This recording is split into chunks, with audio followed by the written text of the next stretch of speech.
Hello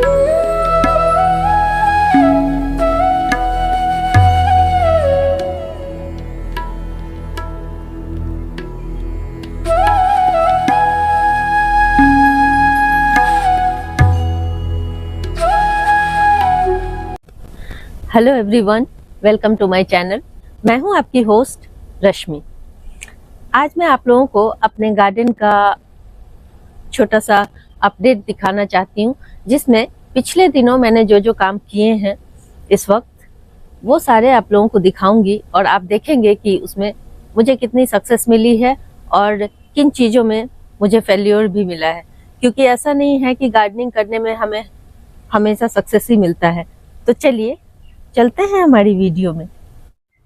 आप लोग यहाँ पे ये मेरा बड़ा सा कंटेनर देख रहे होंगे और इसमें मैंने मूली लगाया था। और ये जो मूली के बीज मैंने लगाए थे ये पिछले साल के थे, तो मैंने सोचा कि थोड़ा लगा के देखती हूँ, वेस्ट हो जाएंगे। लेकिन इनमें से आप देख सकते हैं एक भी बीज जर्मिनेट नहीं हुआ मेरा। इसका रीजन मैं ये समझती हूँ कि शायद बीज खुले रह गए होंगे, हवा लग गई होगी या उनमें कुछ ना कुछ प्रॉब्लम तो होगी जिसकी वजह से ये बीज जर्मिनेट नहीं हुए। 10 दिन हो गए हैं, कोई साइन नहीं है। यहाँ तक कि आप यहाँ पे देख सकते हैं कुछ मैंने निकाल के देखने की भी कोशिश की कि इसमें क्या कुछ हुआ है, लेकिन आप देखें मुझे कुछ भी समझ नहीं आया क्योंकि मूली के बीज छोटे होते हैं। लेकिन कोई बात नहीं, इसी कंटेनर में मैं फिर से दूसरे मूली के सीड लगा दूंगी। अगर आपको एक बार सक्सेस नहीं मिलती है तो इसका मतलब ये नहीं है कि आप छोड़ दें, अभी भी वक्त है। इस वक्त दिसंबर का पहला सप्ताह चल रहा है और इस समय भी आप इन चीजों की बुआई कर सकते हैं। अब देखें, मैंने आप लोगों के साथ ही ये बैगन के कुछ सैपलिंग लगाए थे नर्सरी से लाके, और देखें इसमें कितनी अच्छी ग्रोथ शुरू हो गई है। ये देखें नई नई लीव्स निकलनी शुरू हो गई हैं और मुश्किल से 10 दिन हुआ होगा। जबकि नर्सरी से लाए हुए प्लांट ग्रोथ करने में थोड़ा टाइम ले लेते हैं, लेकिन मेरे ये प्लांट देखें मिट्टी अच्छी बनाने से कितना फायदा होता है। ये देखें 2 छोटे छोटे टाइनी लीव्स, और इसमें भी देखें ये नए शूट्स, ये नई पत्तियां निकल रही हैं। और नीचे की पत्तियां 2-3 खराब हो जाती हैं, नई जगह में एडजस्ट होने में थोड़ा टाइम लगता है, तो इन्हें हमें हटाते रहना है। तो देखें इन तीनों पौधों को देख के मुझे बहुत खुशी हो रही है कि सही तरीके से जब हमारा पौधा लग जाता है और उसमें एक भी मरता नहीं है तो बहुत अच्छी फीलिंग होती है। ये देखें मेरी कुछ मिर्ची लगी हुई थी जिसमें मैंने हार्वेस्टिंग भी आप लोगों को दिखाई है, लेकिन इस वक्त इनकी हालत देखें कैसी हो रही है। ये इसका कारण है ओवर वाटरिंग। आप यहाँ पे देख सकते हैं ये गमले में लगा हुआ है और इसकी मिट्टी देखें। इस कदर जब आपकी मिट्टी कुछ दिनों लगातार रह जाती है, 1 सप्ताह तक रह जाती है, तो इसके ये हालत हो जाती है। लेकिन मैं इसे बचा लूंगी। कैसे बचाऊंगी आप लोगों को आगे आने वाली वीडियो में शेयर करूंगी, क्योंकि मेरी मिर्ची में देखें क्या क्या प्रॉब्लम। एक तो बीमारियां लग रही हैं, यहाँ देखें गुच्छे बन रहे हैं इसके। तो ये बीमारी के सिम्टम हैं। यहाँ देखें ये आगे जब इस तरह से गुच्छे बनने लगे पत्तियों के और फूलों के, तो समझें कि ये नॉर्मल नहीं है। तो इसे नॉर्मल कैसे करना है, क्योंकि ऐसा नहीं है कि मिर्ची का प्लांट आपने लगाया उससे आप 2 साल तक इससे ये फ्रूट ले सकते हैं। तो इसमें कुछ काम करने पड़ते हैं हमें टाइम टू टाइम। ये मैं आप लोगों को आगे आने वाली वीडियोस में बताऊंगी। मुझे आप लोगों को अपने बेर के प्लांट का अपडेट दिखाने में बहुत मजा आता है, क्योंकि ये कुछ इस तरह से फ्रूटिंग करते हैं। ये देखें गमले में लगे हुए बेर के प्लांट से कितना खूबसूरत ये दिख रहा है। ये नज़ारा देखें, बहुत सुंदर। और मैंने इसकी केयर टिप्स भी आप लोगों के साथ शेयर की थी, इसलिए और भी अच्छा लग रहा है। ये देखें एक बेर इस समय कितना बड़ा हो चुका है, जबकि अभी छोटे छोटे बेर रहते हैं। लेकिन मेरे बेर को आप देख सकते हैं, ये फरवरी जनवरी के लास्ट में हार्वेस्टिंग के लायक होते हैं। लेकिन आप मेरे पेड़ में लदे हुए ये बेर देख सकते हैं, ये बहुत सुंदर है। अब देखें फर्स्ट टाइम मैंने ब्रोकली लगाई थी, वो भी सीड से, और आप लोगों के साथ शेयर भी की थी किस तरह की मिट्टी में लगाया है, किस तरह से केयर की है। और टाइम टू टाइम छोटे से मैं दिखाती आ रही हूँ आप लोगों को, ताकि आप लोगों को भी ये समझ में आए कि हम पॉट में भी कुछ भी कर सकते हैं। लेकिन बस हमें ये जानने की जरूरत है कि हर सब्जी के लिए अलग अलग पॉट साइज होता है, अलग अलग केयर टिप्स होती हैं, और अगर उनको आप फॉलो करेंगे तभी आप अच्छी सब्जी ले सकते हैं। जैसे धनिया को हमें कितने बड़े पॉट में लगाना है, ब्रोकली को, गोभी को, इन सब को हमें कितना साइज होना चाहिए, मिनिमम और मैक्सिमम, ये हमें पता होना चाहिए। अगर हम टेरेस गार्डनिंग कर रहे हैं, अर्बन गार्डनर हैं जिनके पास स्पेस कम है, पॉट ज़्यादा रखने की जगह नहीं है, तो आप देखें यहाँ पे मेरा ये तो देख के मुझे लग रहा है जैसे ये आर्टिफिशियल पत्ते हों, देखें, और बहुत क्रंची, इसको छूने से ही क्रंच फील हो रहा है। और अब इस समय हमें इसमें सरसों की खली का खाद देना है ताकि इसमें जो ब्रोकली का जो हेड बने वो काफ़ी बड़ा बने और सुंदर बने। और इसके साथ ही मैंने धनिया के सीड डाले थे, ये देखें यहाँ पे आप देख रहे होंगे, ये धनिया के सीड थोड़े देर से ग्रो होते हैं। अगर आप लोग को जल्दी रिजल्ट ना मिले तो आप लोग घबराए ना, क्योंकि ये कभी कभी 10 दिन भी ले लेते हैं, कभी कभी 15 दिन भी ले लेते हैं जर्मिनेट होने में। लेकिन देखें किस तरह ये कितना खूबसूरती के साथ बढ़ रहे हैं। अगर आप लोगों के पास ऑल टाइम मैंगो की वैरायटी है तो आप देखेंगे कि उसमें लगातार फ्लावरिंग होती रहती है। लेकिन मैंने देखा है कि जो विंटर के टाइम में जो फ्लावरिंग होती है वो सक्सेसफुल ज़्यादा नहीं होती हैं।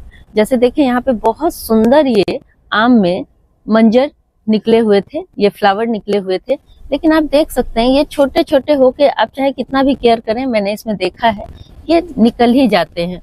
अब फरवरी में मैं कोशिश करूंगी कि इसमें कुछ ऐसे काम करूं जिससे कि ये टिक पाए। कितना भी मैंने सारे केयर टिप्स इसमें देख लिए हैं और बहुत सही ढंग से मेरा ये प्लांट बहुत हेल्दी है, बहुत सही तरीके से चल भी रहा है। लेकिन ये देखें किस तरह इनके फूलों की हालत है। तो विंटर में ये चीज़ें होती हैं, तो इसके लिए आपको परेशान होने की ज़रूरत नहीं है और बहुत सारी चीज़ें साथ साथ करने की ज़रूरत नहीं है कि बार बार आम के पेड़ में एक चीज़ का ध्यान रखें, एक तो हर तरह का फर्टिलाइज़र उसमें नहीं डलता, और दूसरी चीज़ है कि आप बार बार उसे छेड़ेंगे, कुछ ना कुछ आप उसमें डालेंगे तो उससे भी फर्क पड़ता है और हो सकता है कि आगे आने वाले दिनों में आपका ये प्लांट अनहेल्दी हो जाए।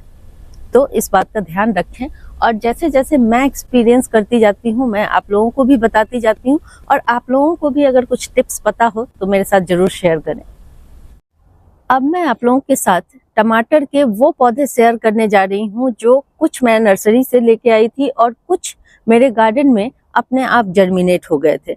अब ये दिख रहे हैं सेम टू सेम, लेकिन इसमें कुछ प्लांट चेरी टोमेटो के हैं जो मेरे गार्डन में, जैसे मैं हर साल लगाती हूँ तो बहुत सारे जो चेरी टोमेटोज गिरते हैं वो इस साल जर्मिनेट हो जाते हैं। तो डिफ्रेंशिएट आप भी नहीं कर पाएंगे, अगर कर पाएंगे तो मुझे कमेंट सेक्शन में जरूर बताइएगा। और देखें कि कितनी सुंदर उसकी ग्रोथ हो रही है, वो देखें। ये जो टाइम है विंटर का इनके लिए बहुत बढ़िया है। ये देखें फ्लावरिंग भी हो रही है और प्लांट की जो ग्रोथ है उसे आप देख सकते हैं। ये प्लांट नर्सरी से लाया हुआ है, छोटा सा सैपलिंग लेके आई थी मैं, और आप इसकी हेल्थ देख के खुश हो जाएंगे। और दूसरा जो एक ही प्लांट है, सॉरी, ये एक ही प्लांट है, ये चेरी टोमेटो के हैं, मुझे ऐसा लग रहा है। ये देखें नीचे छोटे छोटे टमाटर बन रहे हैं, इनको देखने से ही मुझे पता चल रहा है कि ये चेरी टोमेटो के हैं। और ये मेरे खुद के गार्डन में जर्मिनेट हुआ सैपलिंग है, जिसे मैंने करीने के साथ सही ढंग से सही मिट्टी बना के मैंने इसे ट्रांसप्लांट किया है। तो ये भी बहुत बढ़िया चल रहा है। और कुछ प्लांट हैं, यहाँ देखें इसकी ग्रोथ देखें, आप इसके तने को देख करके ही अंदाजा लगा सकते हैं कि ये कितना शानदार ग्रोथ कर रहा है। ये भी टमाटर का ही प्लांट है और आप इसकी ग्रोथ देख सकते हैं। और ये ग्रो बैग में लगा हुआ है, ये देखें बड़ा सा ग्रो बैग है, मैंने इसे लगा दिया। और यहाँ तक इसमें मैंने सपोर्ट भी दिया है, ये छोटे, बाद में मैं और देखूंगी अगर ये बहुत बड़ा प्लांट हो जाएगा तो मैं देखूंगी कि किस तरह से मैं इसे और सपोर्ट कर सकती। हाँ देखें यहाँ चुकंदर के कुछ सीड मैंने लगाए थे, आपको दिखाऊं। ये जो तना आप रेड कलर का देख रहे हैं, इसमें कुछ घास भी उगाए हैं, इनको मैं हटा दूंगी। ये रेड कलर का स्टेम जो देख रहे हैं बहुत छोटा छोटा है, शायद मैं आपको दिखा पाऊं। ये सारे चुकंदर के हैं, ये देखें ये सारे, और ये बहुत अच्छे से जर्मिनेट हो गए हैं। इनको भी थोड़ा टाइम लगा है, लेकिन मैंने देखा है कि ये सारे के सारे उगाए हैं। तो इस तरह से अभी बहुत अच्छा लग रहा है, क्योंकि जब जैसे मैंने आप लोगों को शुरुआत में दिखाया कि मेरे मूली के सीड जर्मिनेट नहीं हुए तो अच्छा नहीं लगा मुझे थोड़ी देर के लिए। हालांकि मेरे साथ जब भी ऐसे इस तरह की चीजें होती हैं तो मैं क्विक उसका दूसरा ऑप्शन सोचती हूँ और उसे बार बार लगाने की कोशिश करती हूँ। इस बार मैं पुराने सीड नहीं लगाऊंगी और नए सीड ग्रो करके देखूंगी कि उसका ग्रोथ कैसा होता है और आप लोगों के साथ शेयर भी करूंगी। यहाँ देखें, ये जो कुछ मिर्ची के प्लांट लगे हुए हैं, यहाँ पे 2, 3, 4, 5, 6 प्लांट ये सीड से लगाए हुए हैं मैंने। लेकिन आप देख रहे होंगे अचानक मैंने देखा है कि 5-6 दिन से इसमें कुछ इस टाइप की इसकी पत्तियां हो रही हैं।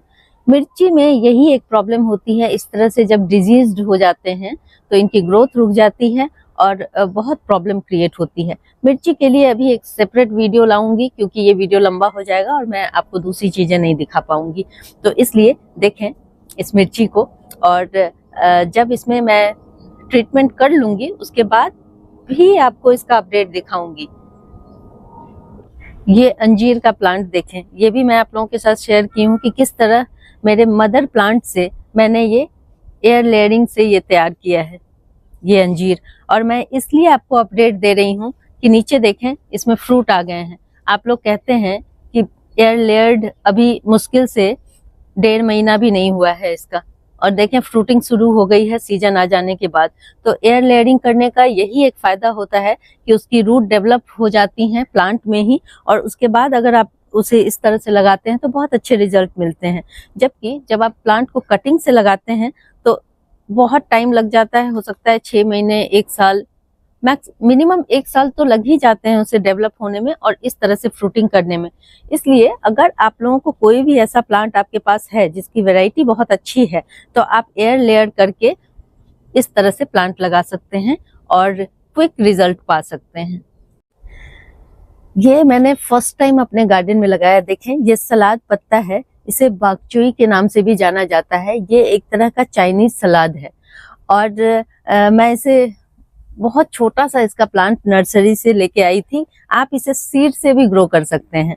और देखें ये कितना बढ़िया और इतना टेंडर इसकी पत्तियां होती हैं कि सारे कीड़ों ने इस पे अटैक कर दिया। 2 दिन पहले तक एक बिल्कुल स्वस्थ थे। मैंने सोचा था कि आप लोगों को इसे लगा के, ये मुझे नई चीज दिखी तो आप लोगों को लगा के दिखाऊंगी। लेकिन आप देखें कि कितने सारे इसमें होल बने हुए हैं। ये तो आधी की आधी पत्तियां पूरी खाई जा चुकी हैं। यहाँ देखें ये पूरी पत्तियां खाई जा चुकी हैं और मुझे देख के मैं सोच ही रही थी कि मैं इसे हार्वेस्ट कर लूंगी, लेकिन उससे पहले ही कीड़ों ने अपना काम कर लिया है। तो इसमें मैं, चूंकि ये खाने की चीज है तो खाने की चीज में तो आपको स्पेशली ऑर्गेनिक चीजों का इस्तेमाल करना चाहिए। और हालांकि मेरा तो पूरा गार्डन ही ऑर्गेनिक बेस्ड है, मैं इसमें केमिकल नहीं डालती हूँ। इसलिए अब सही टाइम है कि मैं इसमें स्प्रे करूं। और आज मैं 2-3 पत्ते, कीड़ों के काटने से कोई खास इस तरह से होल बने तो आप ये ना सोचे कि इस पत्ते को मैं यूटिलाइज करूं या ना करूं। आप बिल्कुल आराम से इसे इस्तेमाल कर सकते हैं क्योंकि इसमें कोई केमिकल नहीं है। एटलीस्ट खूबसूरत हार्मफुल पत्तों से ये कटे फटे पत्ते ज्यादा अच्छे होते हैं आपकी सेहत के लिए।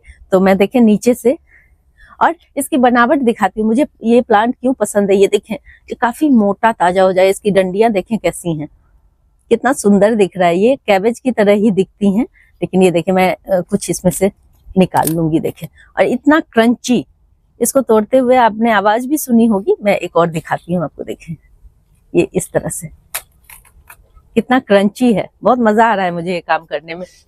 और 2-4 पत्ते मैं रख लूंगी और ये ऊपर से ग्रो होता रहेगा। इस तरह से आप अगर इसके 5-6 प्लांट भी लगा लें तो मुझे लगता है आपकी रोज की नीड फुलफिल हो जाएगी। देखें ये मैंने 4 पत्ते आज निकाल लिए हैं और फिर जैसे जैसे मुझे नीड होगी मैं देखें कितना क्रिस्पी और कितना बढ़िया क्रंची ये लगता है। जैसे आप सलाद का पत्ता यूज करते हैं, लेट्यूस यूज करते हैं, सेम उसकी जगह आप इसका इस्तेमाल कर सकते हैं। अगर आप लोगों को मेरी ये वीडियो पसंद आती है तो प्लीज इसे लाइक, शेयर एंड सब्सक्राइब करना ना भूलें। बेल बटन को जरूर दबाएं। Live nature, love nature. Thank you.